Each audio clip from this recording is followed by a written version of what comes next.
Kenapa kepala negara atau pejabat-pejabat tingginya di Indonesia saat ini tidak berhadapan dengan rakyatnya langsung, seperti halnya yang kita lakukan saat ini? Ya sudah, sekali lagi, Presiden Negeri Sontoloyo ini ya udah, kita turun tangan aja, kita saling mengingatkan sekali lagi. Dan tujuannya ini adalah kita semua memerlukan guidance, termasuk saya. Kita memerlukan arah, kita memerlukan visi misi yang sama.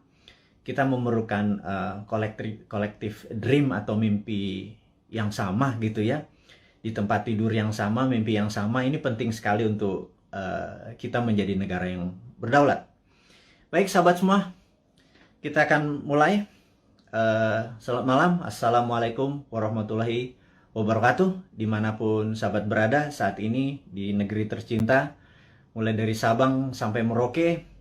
Kita selama beberapa saat ke depan kita akan memberikan banyak informasi-informasi yang mungkin sahabat butuhkan, begitu juga saya gitu ya. Jadi pertama-tama saya ucapkan terima kasih kepada nakes atau tenaga kesehatan dan tenaga medis, para dokter dan rumah sakit yang telah berjuang melawan COVID, melayani pasien yang saat ini udah kapasitasnya 100%. Dan siapapun yang saat ini terpapar dan lagi isolasi mandiri, semoga kesehatan dan kesembuhan dapat segera didapati, sehingga imunitas tubuh kita terhadap virus menjadi sangat kuat. Dan sekali lagi, waktu kita terpapar COVID itu bukan death sentence atau hukuman mati. Itu adalah perjuangan. Dan sekali lagi, terima kasih kepada tenaga kesehatan, tenaga medis, rumah sakit. Anda pejuang terdepan. Anda adalah pejuang-pejuang yang membawa bambu runcing yang mengalahkan penjajah itu. Dan saya dari hati yang dalam dan kita kaum New Mind mengucapkan selamat dan terima kasih berkali-kali. Terus semangat, terus semangat. Kami bisa apa? Kami hanya bisa menerapkan protokol kesehatan di manapun kami berada, dan kami mengurangi kegiatan berjumpa dengan banyak orang. Kami taat, dan kita harap hal ini semua bisa terlewati. Kita tahu bahwa saat ini pemerintah lagi berjuang dengan gayanya, dan semua negara juga berjuang dengan gaya masing-masing, tapi ada yang sudah lewat. Ada yang seperti kalau kita nonton Euro Cup kemarin gitu ya, agak sebel juga gitu ya, dimana mereka udah nggak pakai masker, mereka menang bukan sekedar menang dari COVID, tapi juga bola itu menjadi perayaan pelampiasan rasa suka yang setelah 1,5 tahun mungkin semuanya lockdown, dan kita masih berada di rumah dengan PPKM-nya gitu ya. Lebaran 2020 kita taat pada pemerintah untuk tidak pulang kampung, kemudian Lebaran Haji pun kita tidak sholat Id di publik.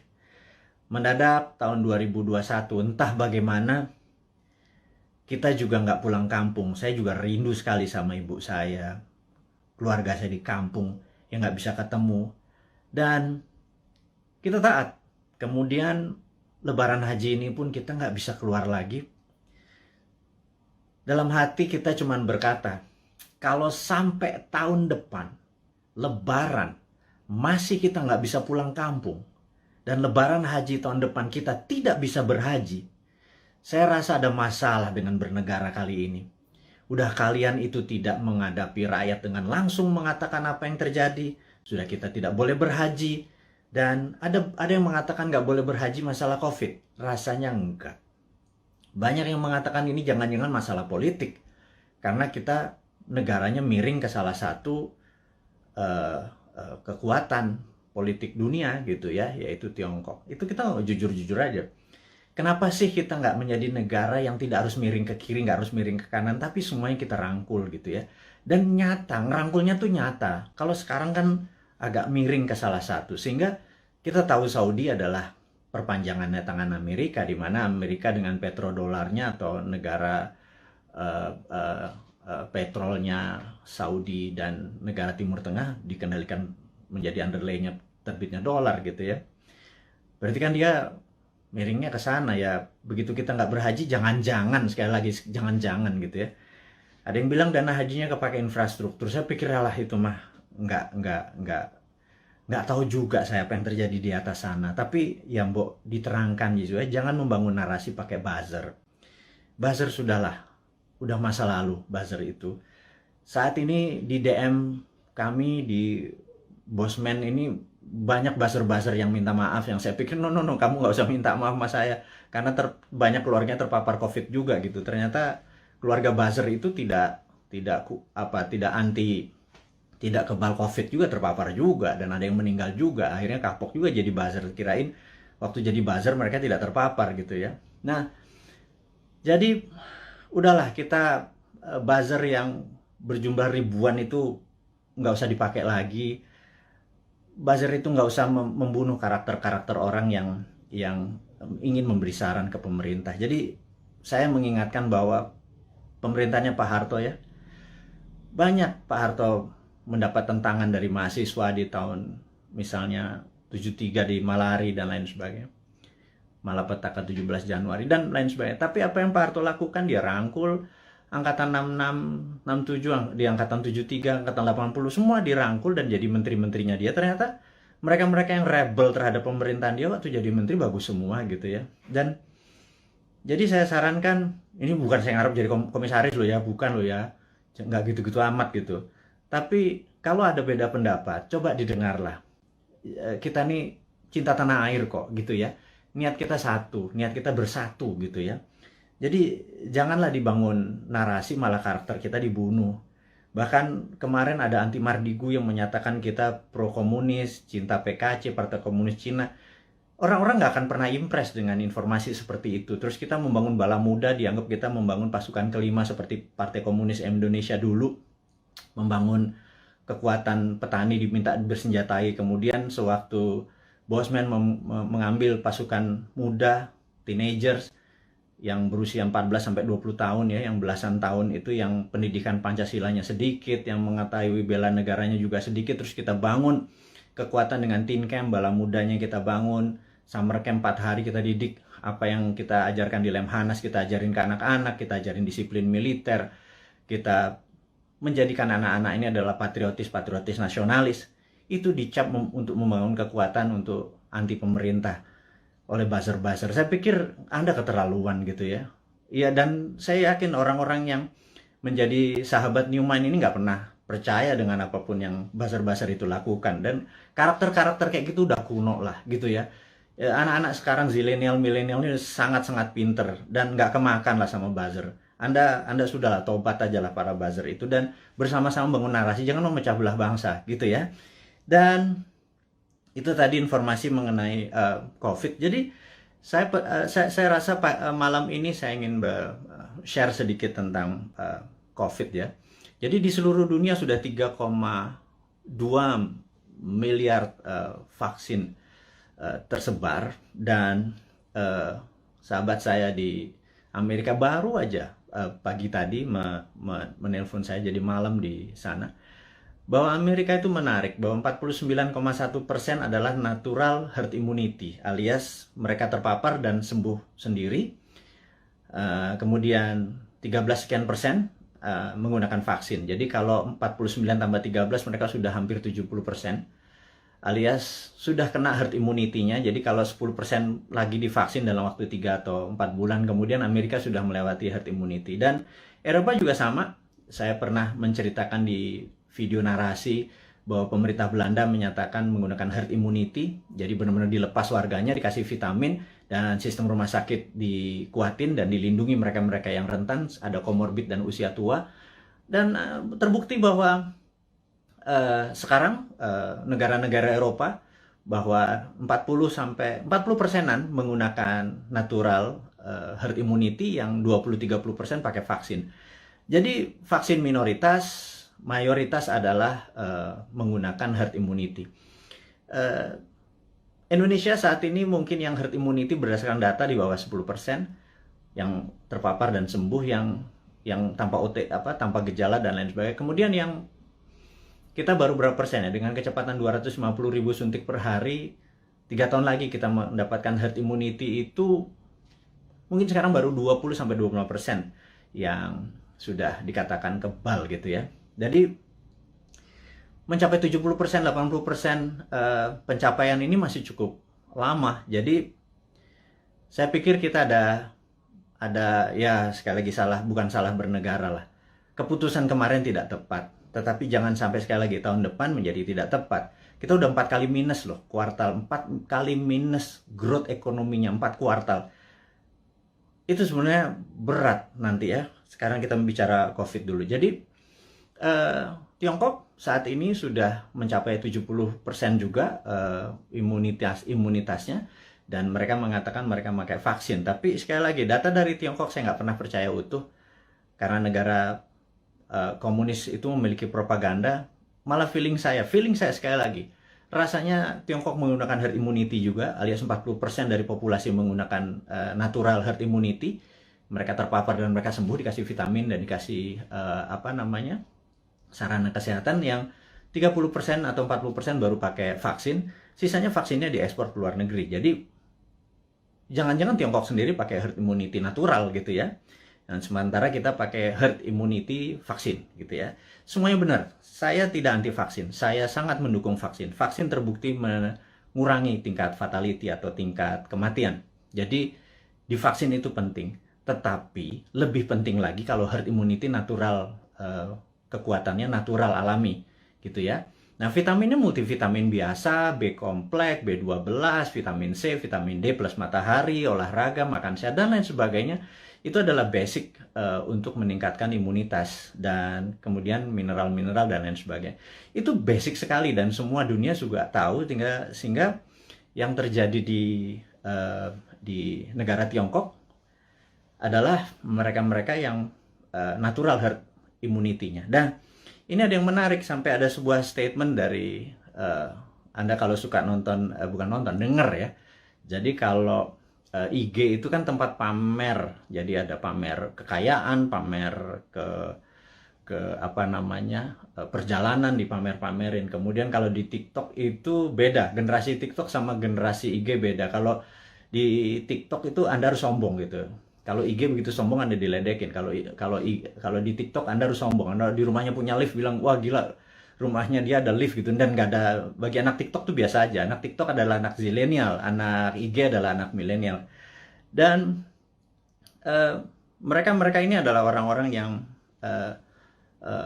well informed atau terinform bagus dengan dunia digital. Dan jadi sekali lagi kembali ke masalah COVID. Jadi Indonesia memilih menggunakan vaksin gitu ya, sementara negara-negara Eropa menggunakan natural herd immunity. Oke, nggak apa-apa. Yang penting sekarang kita adalah menjadi negara yang harus terbebas dan menang dari COVID. Dan saya sangat menyarankan, ini yang saya sangat menyarankan nih, kan kita kan presiden, negara kita adalah Republik Sontoloyo. Jadi Republik Indonesia terkadang kita menyebutnya negara tetangga gitu ya. Jadi kita mengingatkan kepada pejabat saat ini, mbok jangan pakai apa-apa import gitu ya. Satu, masalah COVID ini adalah masalah import gitu ya, dari luar. Kemudian PCR dan antigennya import. Kemudian alat-alat kesehatannya import. Kemudian masker dan protection, disinfektan segala macam, mayoritas tuh import gitu ya. Kalau ada gelombang ketiga lagi, mudah-mudahan jangan. Masa kita impor terus ya, flight capital, ya miskin lah bernegara ini. Sudah sistem bernegaranya saat ini keuangannya cuma 44% uang beredar dari GDP nasional. Bisa dibayangin Singapura 120% uang beredar dari GDP nasionalnya. Korea Selatan, Jepang. Tapi nggak tahu kenapa kita cuma sepertiganya. Aduh, wahai ibu pejabat yang sering dapat prestasi, mohon dijelaskan lah. Jadi kami ini sering nanya gitu ya. Ya kalau kaum New Mind nanti yang berkuasa, pasti kita bisa 1:120. Jadi kita naikin 3 kali lipat dari uang beredar pada saat ini. Gimana kita bisa maju kalau uang itu ditahan? Yang kedua adalah pajak lah jangan naik terus. Maksud saya begini loh. Kalau Anda ingin misalnya PPH yang naik dari 10% jadi 12 atau berapa itu ya. Kalau Anda dulu kami dapat pendapatan 100 gitu, Anda pajak 10. Oke lah. Kemudian Anda naikin jadi 15, tapi kami dapatannya 80 dan Anda nggak ngikut lagi untuk numbuhin. ya kami juga nggak ikhlas kayaknya ngebayar. Jadi gini lah, kalau memang mau naikin 15%, 20% sekalipun nggak apa-apa. Tapi kalau tahun lalu kami dapat 100, pastikan tahun ini kami dapat 300 gitu. Dengan kebijakan yang Anda mendukung dunia kerja atau dunia UKM. UKM itu paling menderita pada saat ini, entah bagaimana. Nomor satu ya, kalau mau maju, kita semua tahu, rule of thumb-nya untuk maju negara itu sangat sederhana. Yaitu kredit selalu tumbuh di atas 15% setiap tahunnya daripada tahun belakangan. Jadi kalau tahun lalu 100, ya tahun ini 115. Minimum dengan naiknya 15% dari kredit tadi, negara naik 7%. Kalau sekarang jangankan 4%, 5% naik. Jadi kalau growth-nya cuma 2%, malah minus, itu ya wajar karena uang terlalu ketat. Dan apa sih susahnya Anda untuk memprinting money berbasis production gitu loh. Kita udah ingatkan berkali-kali. Dari 2016, Bosman Sontoloyo ini mengingatkan, MMT itu Modern Monetary Theory yang digagas oleh Michael Hudson itu bukan isapan jempol. Kita cuman beda mazhab aja. Anda Keynesian, kita post-Keynesian. China pakai sudah dari tahun 89. Amerika pakai dari tahun 71 printing money itu. Terus negara Eropa, negara Jerman pakai semua. Ini untuk menyelesaikan masalah COVID ini ya, Tiongkok pun melakukan printing money saat ini. Dan kok kita malah minjem sih? Aduh, gimana sih? 6.500 triliun loh. Itu bunganya aja udah hampir 3.300 triliun. 300 triliun kalau buat beli obat itu selesai masalahnya, gratis semua, PCR gratis, antigen gratis. Kalau PCR-nya bayar, antigennya bayar, gimana kita mau travel? Terus udah kayak gitu, dengan PPKM kita ini udah taat sama ininya, tapi semuanya bayar gitu ya. Vitamin bayar gitu ya. Terus pajak bayar, terus kita pokok nggak pernah kebayar, negara sibuk bayarin utang, terus nambah utang. Aduh, ini mau mulai dari mana? Kita nih bertanya. Jadi sekali lagi, sahabat semua, kaum New Mind, kita ingin ke depan kita menjadi negara berdaulat. Jadi hari ini yang mau diinformasikan adalah gimana caranya kita di tahun 2045 Indonesia adalah negara superpower. Udah ya, itu adalah tema hari ini. Kenapa kita bilang ada yang penting dari Bosman hari ini mau mengumumkan sesuatu. Yaitu kita ingin tahun 2045 pada saat Indonesia 100 tahun, Indonesia Emas, Indonesia menjadi negara superpower, bukan sekedar negara kaya lagi. Negara superpower. Kita nggak bisa tumbuh hanya 5% atau 7% seperti janji-janji kemarin di dalam kampanye. Nggak bisa. Kita tumbuh harus lebih powerful dari angka-angka itu. Terus bagaimana membuat ini berdaulat gitu ya? Oke, sahabat semua. Saya ada beberapa informasi sebelum kita masuk ke topik ke sana, bahwa kita tahu saat ini negara-negara sudah kena herd immunity-nya dan kita masih belum. Dan penting untuk kita memberi informasi adalah begini. Sahabat, saya mengingatkan kita masuk ke topik berikutnya setelah tadi ini masuk. Jadi beberapa kali kita kalau naikin informasi di IG, toto bisa hilang gitu ya. Kemudian di sosmed yang lain seperti YouTube, channel kita sering di warning, sering diperingati dan hilang. Di Facebook, jadi kita udah berapa kali hilang, terus 7 kali kita diperingati Facebook, IG, Twitter kita hilang, terus YouTube kita pernah hilang gitu ya. Dan ternyata saya baru memahami setelah algoritma teman-teman melihat dan dilaporkan, ternyata cara menghilangkannya gampang. Begitu mereka tidak ingin video atau tulisan segala macam itu, sekelompok buzzer adalah menginformasikan, melaporkan bahwa ada unsur porno, ada unsur dan lain sebagainya, sehingga pemilik sosial media yang tidak bisa berbahasa Indonesia itu pokoknya dapat laporan, terus mereka kasih peringatan kita gitu ya. Agaknya ide-ide kita ini sudah mulai menakutkan baik globalis di internasional ataupun pemikiran bernegara. Padahal kita tidak berniat untuk revolusi, berkudeta. Kita ingin negara kita utuh dan kita ingin negara kita menjadi negara berdaulat di 2045. Kita tidak tergantung pada negara asing gitu ya. Yang kita tanyakan misalnya pada saat kita taat tapi TKA asing masuk. Anda datang deh jam 12 malam, jam 2 malam ke Soekarno-Hatta ya, pakai masker ya, sama disinfektan.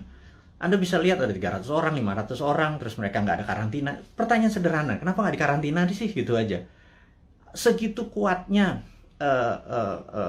pendukung mereka-mereka ini, yang saya nggak tahu pejabatnya mungkin sakti sekali gitu ya.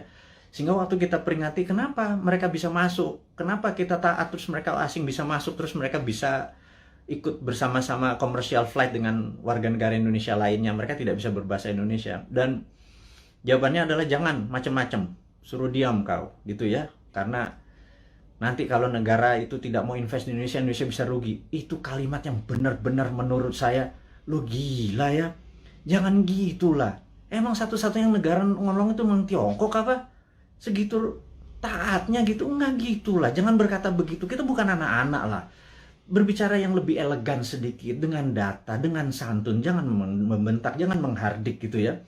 Kita bertanya juga baik-baik, ya kasih jawaban aja gitu ya, bahwa nanti kita urus, kasih yang manis lah gitu. Kita udah capek saling bentak, saling curiga gitu, udah capek gitu. Bernegara elegan sedikit, statement lah, jadi negarawan lah. Jangan jadi pedagang, mau ada cuan, ada untung segala macam gitu ya. Ya lu untung, gua kagak gitu ya, apalagi rakyat gitu ya. Itu kami bertanya gitu ya, kami dapat apa? Udah asetnya hilang, tanah air kita hilang, diambil barangnya, kita cuma dapat apa? Dapat pajak gitu. Buktinya kita tetap dipajakin tuh. Terus apa? Dari apa untungnya gitu ya? Terangin aja, ini untungnya segini. Kalau kita yang tahu adalah aset kita hilang, nikel kita gone, digantikan dengan apa gitu. 20 tahun lagi, Anda ingat, saya pernah ke Nauru. Nauru itu negara menarik. Dulu dia penghasil P2O5 atau fosfat. Wah, kayanya bukan main. Tapi beberapa 20 tahun yang lalu Nauru kehilangan fosfatnya karena dikeduk habis. Ya sudah, sama Amerika waktu itu, dikeduk habis. Negaranya miskin, hidupnya tinggal dari pariwisata aja saat ini. Naurunya kehilangan asetnya. Anak cucunya cuma bilang, oh dulu kita menghasil fosfat ya, gitu ya. Jangan sampai anak cucu kita bilang, Eyang, dulu Indonesia menghasil nikel ya? Nikelnya di mana ya? Tahu. Kita dapat apa waktu nikel itu dijual? Nggak dapat apa-apa. Kita dapat virus gitu ya.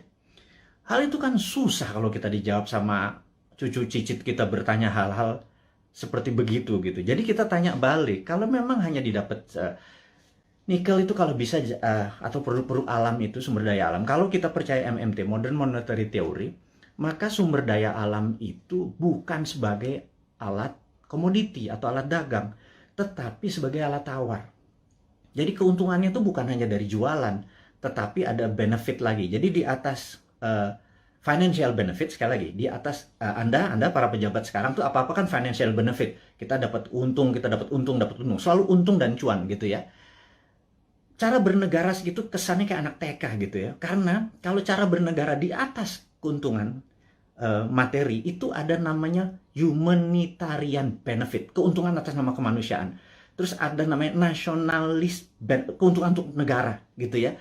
Bukan hanya keuntungan sekedar dari pajak, dari dagang, dari selisih jual beli gitu ya. Tapi humanitarian atas kemanusiaannya. Anak cucu kita masih benefit gitu ya. Nah, kalau kita pakai SWF, Sovereign Wealth Fund, itu asetnya masih di situ. Nikel kita masih di situ. Nah, kita mendapatkan funding dari situ untuk membangun sektor yang lain. Jadi dana yang masuk itu untuk membangun apa? Kok kita masih ngutang? Saya bingung sekali, BUMN rugi, kita masih ngutang, aset kita hilang. Kami hanya bertanya loh ya, ini bukan ngomong terus yang dihardik lagi gitu ya. Ini hanya bertanya. Kami ini gelisah, Pak. Kami ini ingin menjadi negara berdaulat dan kami ingin terbukalah. Karena itu, karena kalian tidak berbicara selama PPKM ini, ya sudahlah. Kami aja lah yang muda-muda ini yang punya ide new mind ini yang berbicara. Terus oposisi juga nggak bicara juga. Kalaupun mereka bicara juga nggak ada solusinya. Beda kalau new mind itu selain berbicara, mengkritik, ada solusi-solusinya. Itulah membuktikan bahwa kita ini NKRI garis lucu. Bukan garis lurus lagi gitu. Di atas lurus itu lucu gitu ya. Karena semuanya jadi seru, jadi lucu, jadi fun gitu. Baik. Jadi mengingat video-video kita, informasi-informasi kita tuh sering ada caranya untuk tidak bisa beredar gitu ya. Jadi toto di atas 21 tahun sehingga untuk video ini ditonton harus masukin password, harus masukin identitas yang lain sehingga tidak beredar kenceng. Jadi gini deh, sahabat semua, saya dengan ini menyatakan Anda boleh upload seluruh video Bosman. masuk ke video Anda, masuk ke YouTube channel Anda, masuk ke sosial media Anda. Kalau Anda dapat AdSense, dapat uang dari iklan yang masuk, ambillah semua itu untuk Anda. Saya tahu ada sekarang ini udah puluhan saat ini yang menggunakan video-video Bosman masuk ke video mereka. Nggak masalah. Jadi bukannya kita bilang, lu pakai nama gue, pakai produk gue. Nggak ada. Karena di sini bukan uang yang kita harapkan dari kepentingan-kepentingan video-video tadi. Video tadi adalah untuk kesadaran bernegara. Jadi saat ini video Bosman hanya ditonton 1 juta viewer per hari. Dengan Anda, sahabat semua, ada 9.000 saat ini. Kalau Anda share atau upload satu aja, apalagi semuanya ya, ada 600, sudah hampir 600 itu. Dan Anda dapat financial benefit. Saya tahu, banyak sekali ada yang pernah lapor ke saya, terima kasih Pak, saya dapat 17 juta komisi fee dari AdSense YouTube bulan ini, dari video-video Bapak. Saya bilang, ambil lah, saya bilang kayak gitu. Itu Anda semua bisa benefit dari itu semua. Tapi poinnya adalah, jika suatu hari YouTube channelnya Bosman dan itu Bosman di drop atau di block atau di take down atau diapain lah, terserah. Misi-misi kita tetap tercapai. Sekali lagi, ini bukan masalah uang. Ini adalah masalah bagaimana mengedukasi supaya tahun 2024, pada saat Old Mind ini sudah di masa ujung pemerintahannya, kita bisa, ide kita diterima. Bosman bukan mau jadi presiden, gue mau jadi Lord. Jadi nggak ada cita-cita untuk, yang penting idenya. Ganti semua ide tua itu semua. Masuk kalau si A yang jadi tetap pakai IMF, si B yang jadi tetap pakai obornya Cina. Coba aja lihat sekarang yang di etalase di 2024. Semuanya pasti begitu jadi. Tanya deh, begitu jadi, pasti pakai itu lagi. Bernegaranya taat sama Amerika lagi, takut sama Tiongkok lagi gitu ya. Jadi, oke lah. Siapapun nanti yang jadi, mereka akan bilang, Bosman, gue ambil konsep lo ya. Karena ini membuat Indonesia berdaulat. Apa jawaban saya? Ambil, Jo. Gitu ya, kalau kita Manado nih. Ambil lah, kita bilang gitu. Nggak masalah. Karena ide kita, yang penting ide kita diterima. Nomor 1 kan MMT, Modern Monetary Theory, itu adalah printing money. Jadi pasti Bappenas kita adalah orang-orang yang mendesain bernegara ini 12 lapis. Nah, sahabat semua, apa itu desain 12 lapis? Jadi misalnya kita mau buat benang atau baju gitu ya. Baju kita kainnya dari mana? Benangnya dari mana, mau pakai polyester, mau pakai katun, 100% kapas. Terus kancingnya dari mana, mau pakai resleting dari mana, ada yang pakai batok, ada yang pakai plastik, ada yang segala macam itu kita bukan sekedar ini. Dan itu semua kita biayai, 12 level itu kita biayai, nanti distribusinya kemana, pakai jalanan apa, mobilnya apa, semua akan kita gunakan produk-produk lokal. Dan itu pakai printing money. Jadi printing money itu tidak bisa jalan sebelum project itu dihitung cost accountingnya, ya. Jadi John Bollard ini punya tulisan menarik, namanya Economic at War. Itu bukunya. Saya ini penggila buku, jadi hari ini kita baca tentang Economic at War. Jadi di tahun 45, pada saat sebelum perang, di tahun 36 sampai 39, pada saat Amerika dan sekutu Amerika, terutama Amerika dulu belum powerful sekali. Jadi negara-negara Eropa itu minta Amerika masuk. Terus apa yang dilakukan adalah mereka minta John Maynard Keynes, ada banyak sekali ilmuwan-ilmuwan, tokoh-tokoh ekonom di masa itu disuruh menghitung cost accounting. Berapa kilogram, berapa ton besi dibutuhkan, ferro, berapa untuk buat amunisi, untuk buat baju, untuk buat makan, itu dihitung cost accountingnya, untuk buat pesawat, buat tank, buat mobil, buat dan lain sebagainya, dihitung cost accounting. Berapa modalnya, terus dari mana barangnya, dirinci.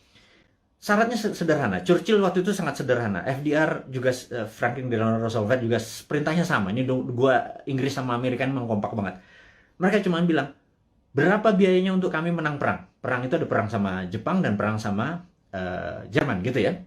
Mereka menghitung totalnya sekian billion dolar. Itu angka dari langit, billion dolar. Begitu mereka printing money, udah. Underlay-nya adalah alat-alat perang tadi gitu ya. Ada inflasi? Nggak ada gitu ya. Makanya saya bilang printing money kok ada inflasi. Saya bilang, lu sekolah di mana sih? Segitu takutnya sama printing money gitu ya. Printing money itu ditakuti kalau tidak ada production yang dibuat gitu ya. Tapi kalau, nah, bukunya baca, namanya The Economic at War. Jadi The Economist at War. Jadi orang-orang memenangkan perang tuh ekonom yang memenangkannya gitu ya. Nah, jadi sama, kita nanti akan sama juga. Kita akan membuat menghitung cost accountingnya. Kemudian kita akan printing money dan UKM kita langsung jalan ini jalan. Karena kita mau tahun 2024 itu kita menjadi negara berdaulat gitu ya. 2045 kita akan menjadi, dan mulainya dari 2024 karena sekarang kayaknya udah nggak kasihan sekarang ngurusin COVID, terus ngurusin apa Tiongkok ya udahlah, itu mereka terlalu repot dengan urusan gitu. Nggak mungkin lah bisa menjadi negara berdaulat. Kita cuma ngingetin sekali lagi. Jadi kita harapkan konsep kita ini diterima oleh siapapun yang nanti mau running 2024, konsep kita ini. Jadi kalau Anda bayangin ber-9.000 kita upload masuk, Anda buat, kalau nggak punya YouTube channel, Anda buat YouTube channel atau YouTube channel Anda sendiri. Anda tinggal ambil tulis kita, terus kasih judul-judul yang jangan terlalu negatif atau terlalu clickbait gitu ya. Kasih yang educate, kasih yang fun, kasih yang lucu dan lain sebagainya. Sehingga ribuan atau jutaan orang. Saat ini ada 180.000 orang yang ada di internet. Ada 180 juta. Jadi saya harapkan teman-teman bisa memanfaatkan. Kalau Anda dapat 1 juta per hari, Anda bisa hampir 100 juta itu dari AdSense-nya dari YouTube gitu ya. Pakai aja video-video kita ini untuk di re-upload, di reshare, dan pakai akun-akun Anda sendiri.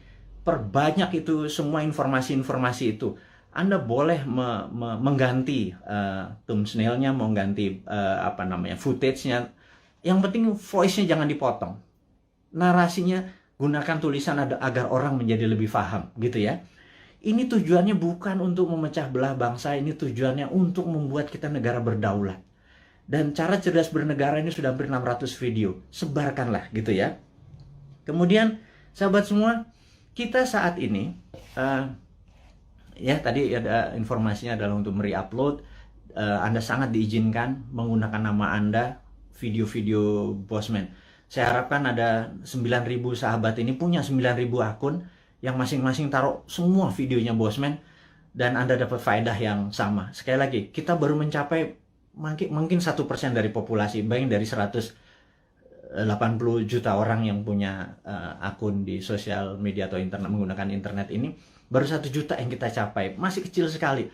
Gimana cara 100 juta bisa menonton video ini? Dan kalau 100 juta bisa menonton video ini melalui Anda punya channel, ya Anda yang dapat duitnya loh. Bicara itu aja dulu. Di masa pandemi seperti begini, susah bergerak, ya udahlah. YouTube channelnya Anda aktifkan gitu ya. Mudah-mudahan jadi faedah ini bersama. Dan saya mengingatkan bahwa saat ini kita tahu bahwa kita berperang, dunia saat ini berperang. Contohnya lagi. Bisa dibayangkan bahwa di dunia yang Perang Dunia Pertama, yaitu tahun 1914 sampai 1918, 4 tahun. Itu Perang Dunia 1. Kemudian Perang Dunia Kedua 40 sampai 45, 5 tahun. Dan kita tahu 2016 waktu Trump menyatakan menjadi presiden, 2017 Trump declare war ke Tiongkok. Tapi bukan world war, bukan perang dunia, tetapi adalah economic warfare dengan salah satu strateginya menggunakan trade war, perang dagang. Itu terjadi, dan begitu itu terjadi maka di tahun 2017 sahabat semua ingat, kita mengingatkan dengan waktu itu belum pakai YouTube. Di 2019 kita mengingatkan bahwa everything start with the economic warfare, diakhiri dengan military war gitu ya. Dan di tahun 2020 untuk menjatuhkan Trump, globalis dan Demokrat Amerika menggunakan tool yang namanya biological warfare, yang namanya COVID, untuk menyerang Amerika. Dan pada saat itu yang disarankan oleh mereka menggunakan masker, tapi Trump punya analisa sendiri bahwa kalau peristiwa dari Spanish flu itu ada 3 gelombang. Jadi gelombang pertama tertinggi, kedua agak rendah, ketiga terendah.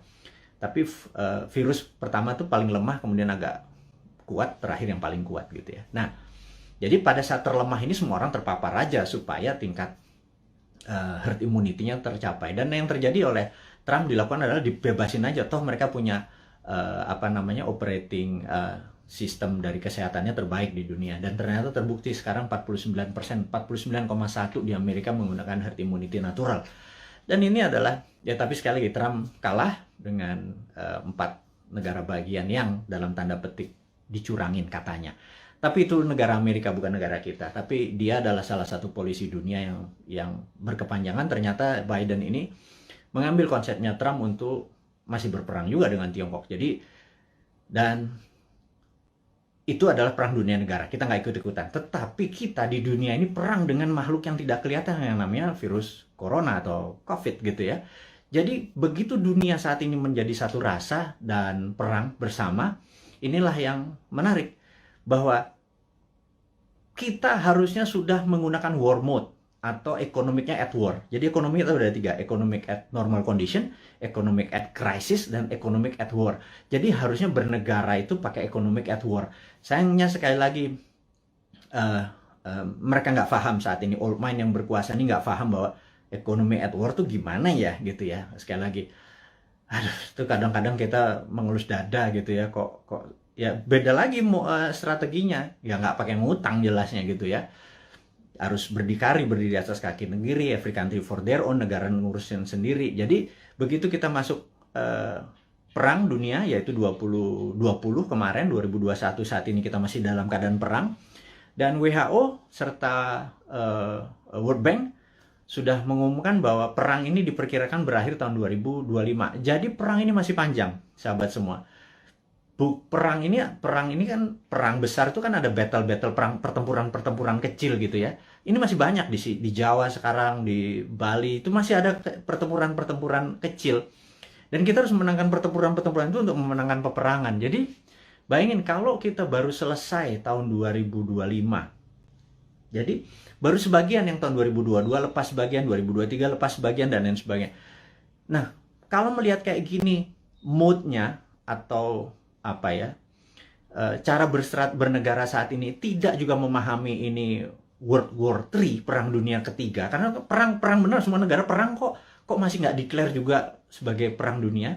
Ini akan berbahaya bernegaranya. Jadi ya udah, kita sebagai kaum Sontoloyo mengingatkan kaum New Mind ini, Presiden Republik Sontoloyo mengingatkan kaum New Mind, sahabat semua, ini adalah war mode gitu ya. Sahabat semua, ini adalah World War III. Sahabat semua, kita harus kompak. Sahabat semua, kita harus membangun kekuatan bersama gitu ya. Sahabat semua, kita nggak usah bergantung pada negara lain. Kita bergantung pada kekuatan tanah air sendiri. Nah, gimana cara bergantung pada tanah air sendiri nih? Nah, ini informasi berikutnya mau diumumkan. Jadi sahabat semua, kalau Anda punya UKM, sekali lagi, Anda punya UKM, Anda perlu dana.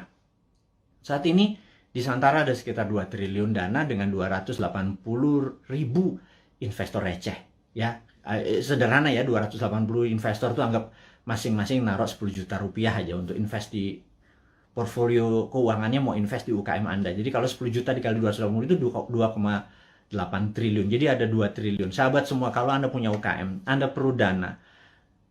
Anda lihat di IG, di wall IG, maka di situ udah ada informasi, kirimkan Anda punya, ada 7 persyaratan, Anda perlu uang berapa, apa yang Anda butuhkan, bisnis Anda seperti apa, dan lain sebagainya, dan kita akan review di 280.000. Dan bagi Anda yang saat ini bingung mau ngapain, bisnis baru kan susah, tapi kalau Anda punya uang, Anda join sebagai investor untuk membantu UKM. Jadi Santara adalah penghulu untuk menghubungkan si cowoknya adalah si investor, si ceweknya adalah si UKM. Dan saat ini Santara adalah perusahaan terbesar dan nomor 1 leading di perusahaan urun dana, ECF, Equity Crowdfunding, dan ini adalah kontribusi dan itu adalah kontribusi dari komunitas kita New Mind ini untuk membangun ekonomi Indonesia. Itu base-nya MMT kita kan pro pada UKM, pro pada bottom of pyramid. Jadi bukan yang piramid di atas, kita pro pada bottom of pyramid. Ini membuktikan bahwa kita bukan cuma konsep doang. Beginilah cara kita bergandengan tangan. Jadi tadi ya, nomor 1 kita re-upload, kemudian re-share apa yang kita punya informasi. Kedua adalah yuk gandengan tangan untuk membangun UKM. Karena UKM ini yang kuat terhadap masalah krisis ekonomi. Inilah yang membuat Indonesia nanti take off di 2045 adalah kekuatan UKM yang 40-50 juta itu. Tapi UKM itu mungkin kita bagi 3, ada kecil, mikro, kecil, dan menengah. Saat ini mungkin kita yang menengah dulu ya, ngapunten. Jadi kita belum bisa menolong yang mikro gitu ya, yang juga yang kecil gitu. Kita yang menengah dulu, pelan-pelan. Tangan cuma 2. Organisasi kita masih muda gitu ya, baru 3 tahun. Tapi sahabat semualah yang bisa membuat kita bisa menolong menengah, kecil, dan nanti yang ke mikronya gitu ya. Makanya yuk gandengan tangan kita invest di UKM. Nah, kemudian ada lagi yang kami mau umumkan sekali lagi, teman-teman, bagi mereka yang saat ini ada kondisinya kita tahu nggak stabil ke depannya, tidak ada yang terbaik daripada uang Anda ditaruh di gold atau di emas gitu ya. Jadi daripada, dan emas itu kalau pakai fisik kan bisa bermasalah. Sebentar lagi Dinaran akan menerbitkan ATM Gold. Jadi Anda bisa buka rekening, beli emasnya. Anda bisa ambil kapan saja karena ATM Gold ini kita akan ada di kantor kita, kemudian akan ada di semua mall di Jakarta dulu, dan habis itu nanti ada di semua lokasi. Kita ingin lakukan itu segera. Jadi ini semua adalah untuk bakti kita, gimana caranya kita bergandengan tangan ke depan untuk menjadi negara yang powerful. Sahabat semua, sekali lagi saya mau mereview apa yang kita dapat hari ini adalah negara dalam keadaan perang, dunia dalam keadaan perang.